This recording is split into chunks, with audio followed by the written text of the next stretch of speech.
नवी मुंबई येथे नशामुक्त नवी मुंबई अभियानांतर्गत अंमली पदार्थांविरोधात सुरू असलेल्या कारवाईचा महत्त्वाचा टप्पा पूर्ण करत होळीच्या मुहूर्तावर पोलिसांनी तब्बल 18,34,34,266 रुपयांच्या किमतीचे अंमली पदार्थ नष्ट केले.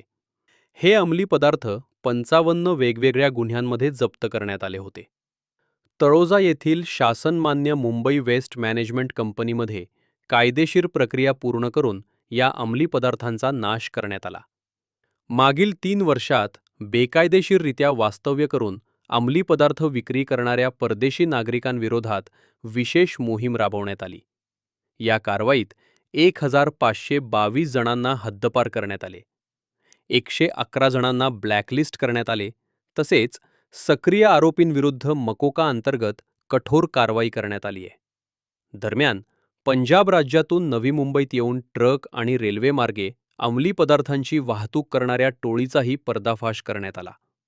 या प्रकरणात 16 गुन्हे दाखल करून 33 आरोपींना अटक करण्यात आली असून 4,20,70,000 रुपयांचे हेरॉईन, अफू, मेफेड्रोन आणि कोडीन जप्त करण्यात आली आहे. नवी मुंबई पोलिसांचं गेल्या अनेक वर्षांपासून नशामुक्त अभियान जे आहे ते आपण दर वर्षी आपण बघतो की 2 ते 3 वेळा आपण खूप मोठ्या प्रमाणामध्ये हे जे नशेचं जो अंमली पदार्थ आहे तो आपण या ठिकाणी इन्सिनरेटर मध्ये आपण बर्न करत असतो.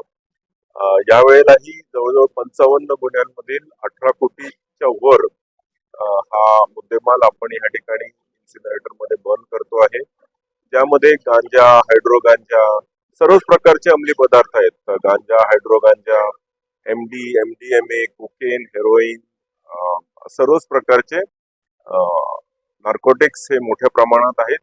आणि आपण ज्या आता रिसेंटली जे हायड्रो गांजाच्या गँग्स पकडलेले आहेत किंवा पंजाब मधली एक मोठी टोळी आपण जी नवी मुंबईमध्ये सक्रिय होती, काही आफ्रिकन्स जे याच्यामध्ये होते, काही इंटरनॅशनल गँग्स जे इम्पोर्टेड हायड्रो गांजा विकत होते, त्याच्यामध्ये मुद्देमाल हा जो जप्त झालेला आहे त्याचा आज या ठिकाणी बर्निंग केलेला आहे.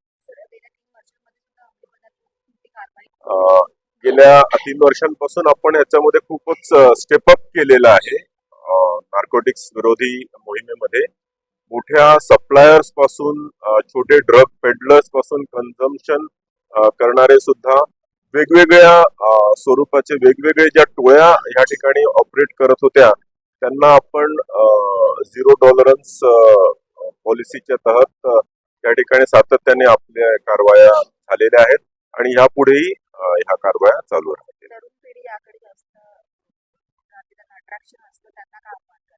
तरुण पिढीला आम्ही सातत्याने आमचे जे अवेअरनेसचे कार्यक्रम असतात, काउन्सिलिंगचे कार्यक्रम असतात, त्याच्यामध्ये सुद्धा आपण शाळा, कॉलेजेस आणि इतर असे अनेक उपक्रम घेत असतो ज्यामधून आपण नार्कोटिक्स नी होणाऱ्या हानी आणि विशेष करून त्यांना जो इझिली काही नार्कोटिक्सचे गोष्टी, हुक्का ज्या सहजपणे उपलब्ध व्हायच्या त्या आपण त्यांना डिफिकल्ट करून टाकलेल्या आहेत सातत्याने कारवाई केल्यामुळे. तर हे दोन्ही basically it is double edged. एका बाजूनी सप्लाय कमी करायचं आणि दुसऱ्या बाजूला प्रबोधन करायचं.